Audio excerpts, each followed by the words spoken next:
In today's video, we're going to compare the Ryzen 7700X against the 7800X 3D in 12 different newer popular games.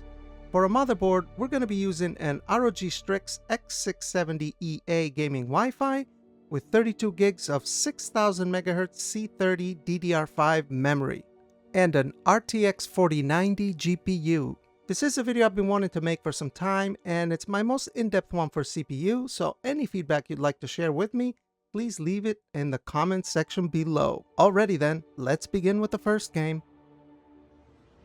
The first game we're going to take a look at is Star Wars Jedi Survivor. So let's go through the settings here real quick. We're going to be targeting 1080p. Obviously, we don't want any GPU bottlenecks, and we've turned ray tracing off for this part of the video, although we are going to look at ray tracing on as well. If you're unfamiliar with my comparisons, what I do is I essentially play the same exact section of a game on both CPUs or GPUs when I'm comparing those, and then I compare the averages and 1% lows at the end of the run. In this particular run, I played from the very beginning all the way to the first meditation area, so that's about 15 to 20 minutes worth of gameplay, including cinematics. And at the end of that run, we had the 7700X average 119 FPS, with a 7800X 3D averaging 165 FPS, which makes the 7800X 3D be 39% faster on the averages, and for 1% lows, the 7700X had 70 FPS, with the 7800X 3D 85 FPS for the 1% lows, with a lead of 22% for the 7800X 3D. That's pretty nice.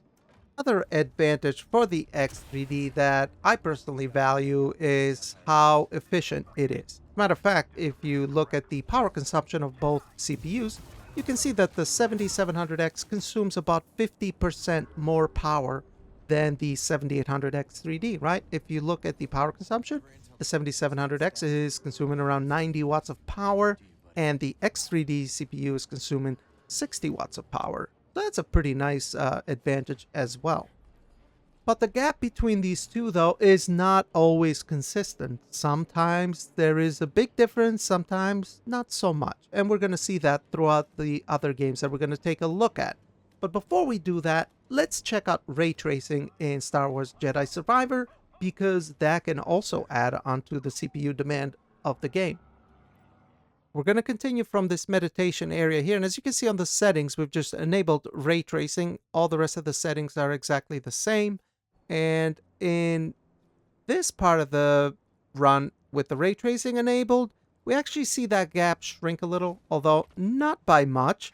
We have the 7700X with 74 FPS, with the X3D at 92 FPS for the averages. So that's a lead of 25% faster for the X3D. And on the 7700X, we have 50 FPS for the 1% lows versus the 60 FPS for the X3D 1% lows, with a lead of 20% faster for the X3D. It's gonna get tiring. 7700X, X3D, we have 11 more games to go. Oh boy, but yeah, those are the differences. So the gap has shrunk a little. Like I said, we had the X3D at 39% faster on the averages, and now it's at 25%. 1% lows are pretty much the same. It's 20%, although the 1% lows have dropped considerably on both sides. Obviously, because we've turned ray tracing on, and because this game is kind of a mess when it comes to CPU optimizations. Turning ray tracing does hammer your CPU, and it's a shame because this is definitely one of my most favorite games that released last year. Baldur's Gate 3 was my most favorite, but this is definitely a second or third favorite of mine, so it's kind of a shame that they didn't fix it. Although if you have one of these higher end CPUs, you can definitely get a very nice gaming experience, even with ray tracing enabled. But yeah, guys, this is it for Star Wars Jedi Survivor. Let's move on to the next game.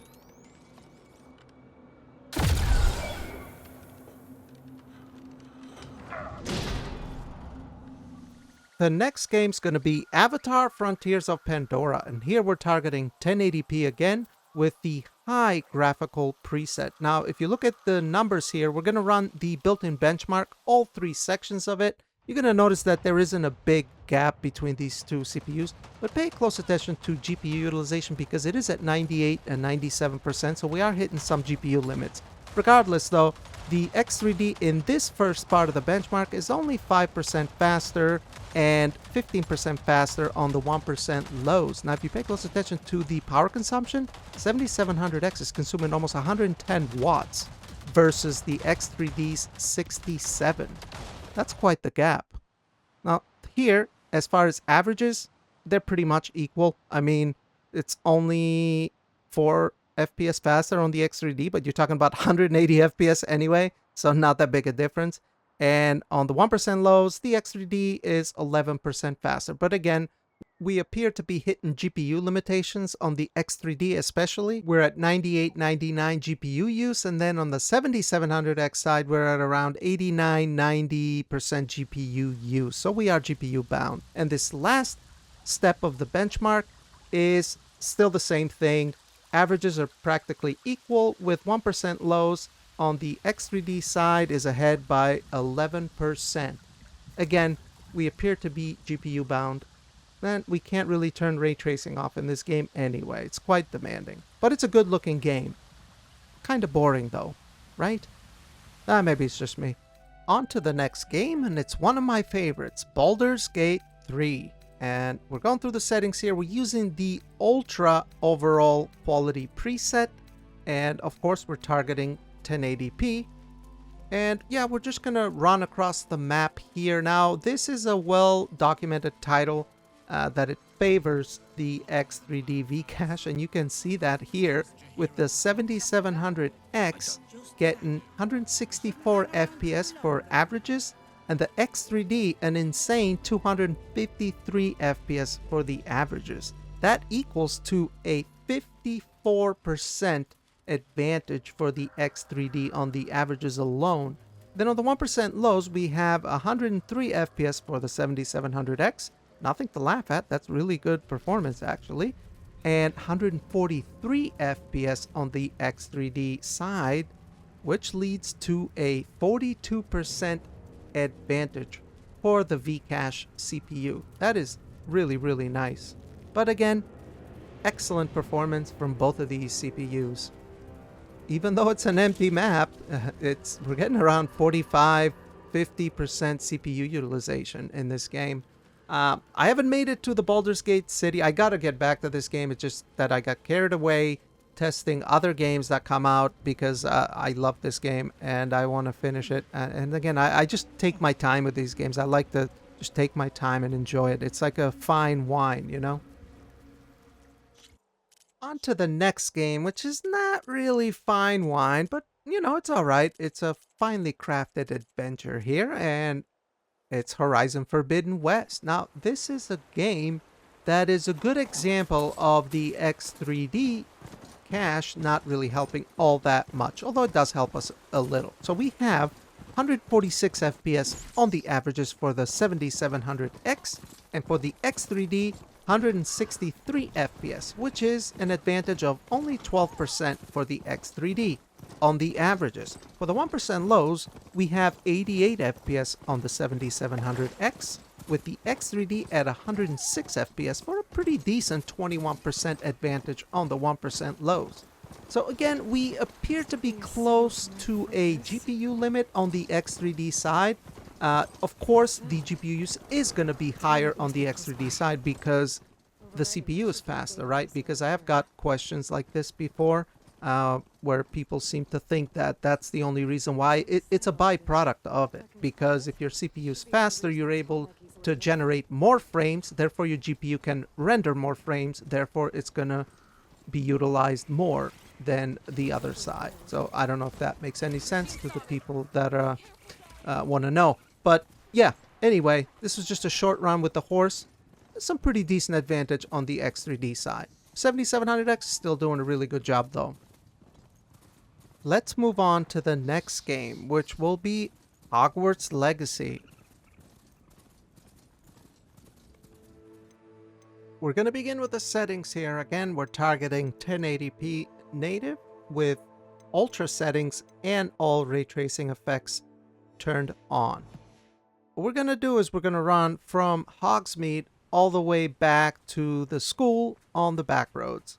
And we're going to compare the averages and 1% lows once we get to the school. And if we do that, we essentially have some pretty nice advantage for the X3D CPU here. We have 69 FPS on the 7700X for averages to 94 FPS for the X3D averages. That's an advantage of 36% for the X3D, and we have 53 FPS for the 1% lows on the 7700X compared to 75 FPS for the 1% lows on the X3D. That's a pretty big advantage of 41% for the X3D on the 1% lows, so quite a bit smoother. Now, this game is another one that's a mess when you turn ray tracing on. I mean, if you go to Hogsmeade, 1% lows are horrendous. I was thinking of doing that instead, but because that area is so CPU heavy, it just can lead into inconsistent 1% lows, and I didn't think that would be very accurate or representative of the advantages and disadvantages of both of these CPUs. So I felt this is a lot more appropriate and a lot more representative of the actual differences because it's not a complete mess. But yeah, I mean, it is pretty good advantage for the X3D in this game, definitely on the high side.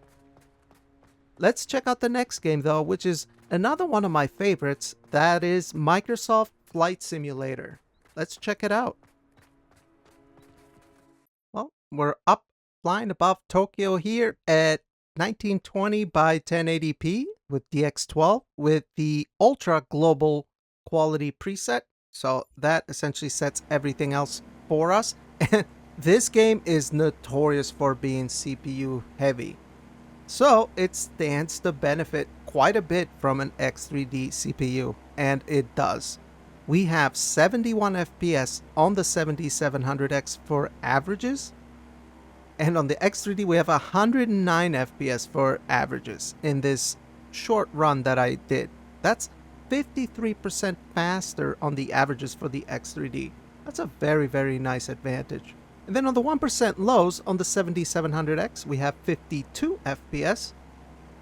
On the X3D side, we have 68 FPS for the 1% lows, which equals 31% faster for the X3D on the 1% lows. So very nice advantage indeed.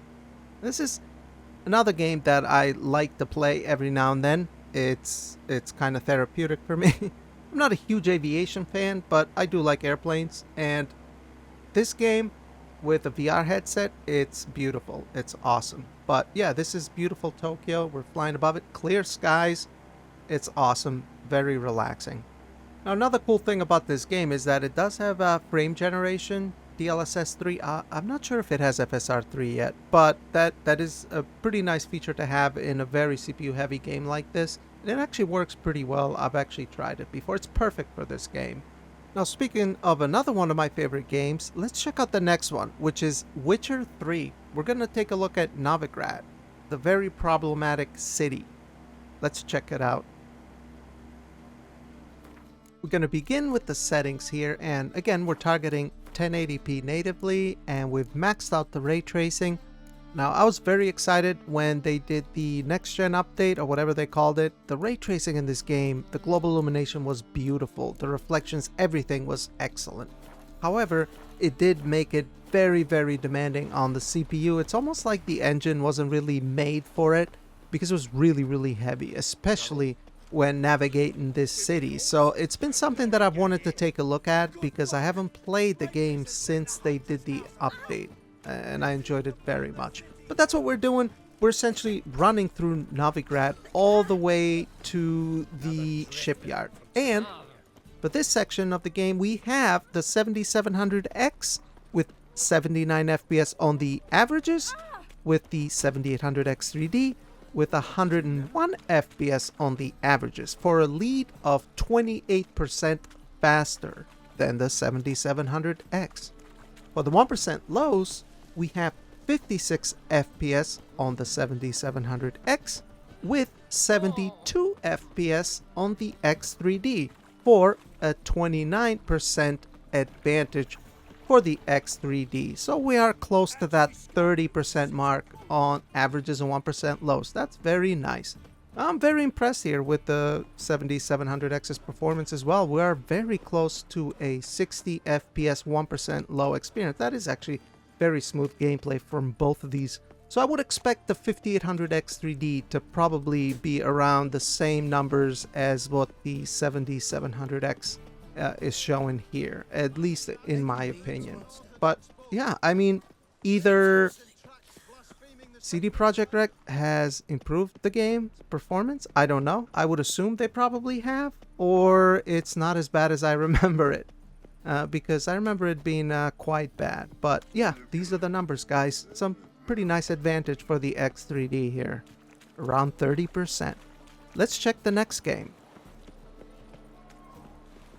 And the next game is Dragon's Dogma 2 with ray tracing disabled. We're going to do a lap around the big city of Burnworth, which is very problematic. Now, I've made a lot of videos on Dragon's Dogma 2 already, testing my GPUs, but I wanted to do a lap with both of these CPUs and compare them together.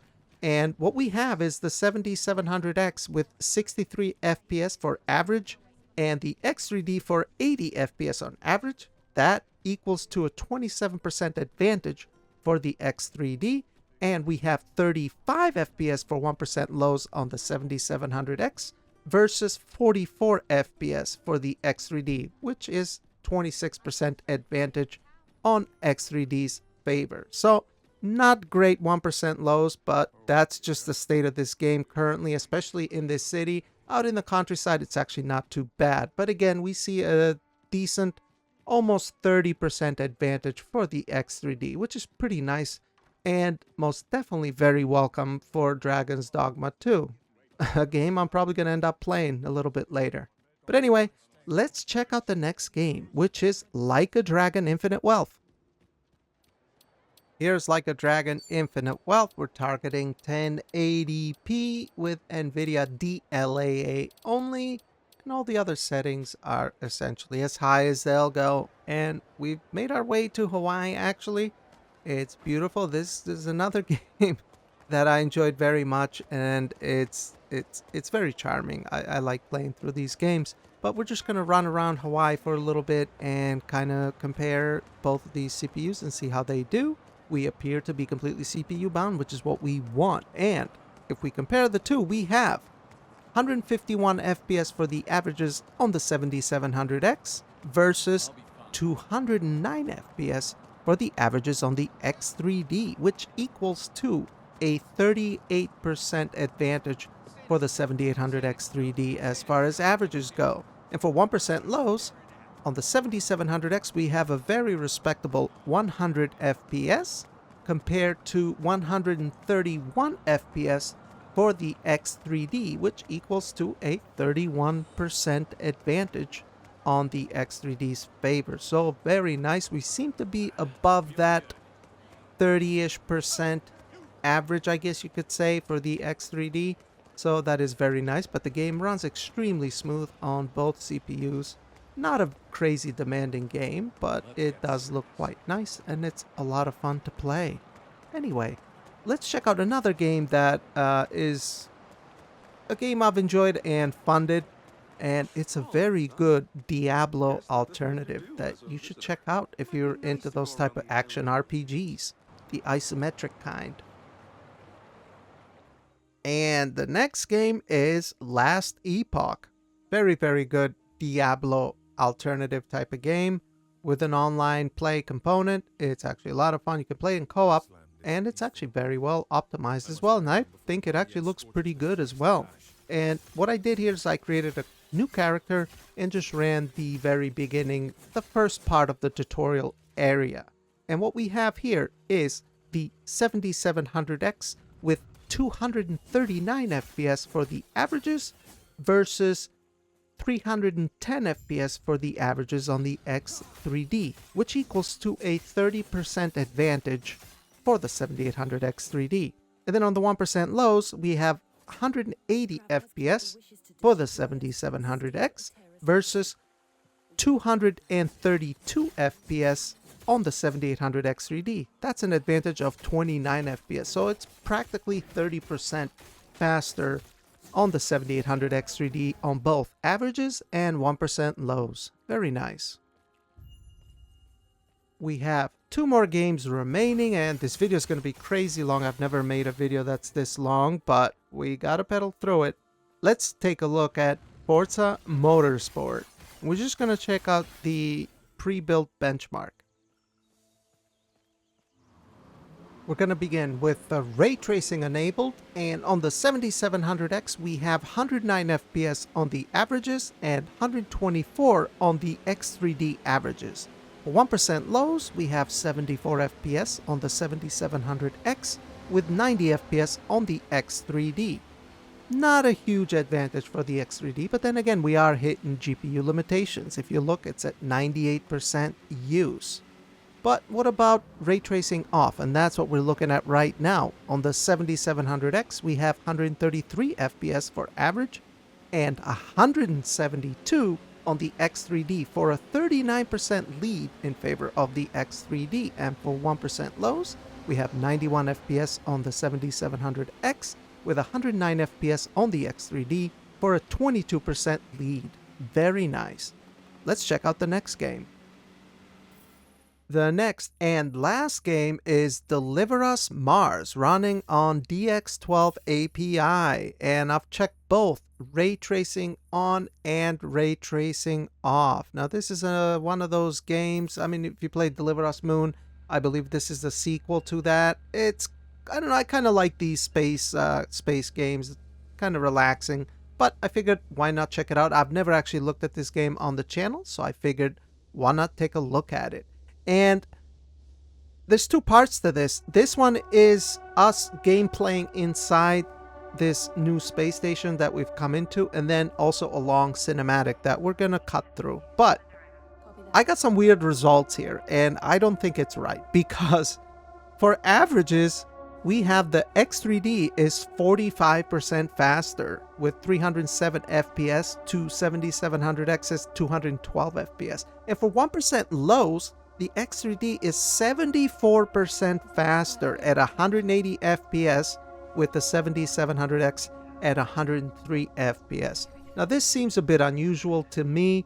Now I know there are some games where the X3D is considerably faster, but however, this does not seem right to me. And you're going to see once we look at the cinematic and the ray tracing on, I think there's something wrong here. I don't know what it is, but these are the results I got. Let's take a look at the cinematic.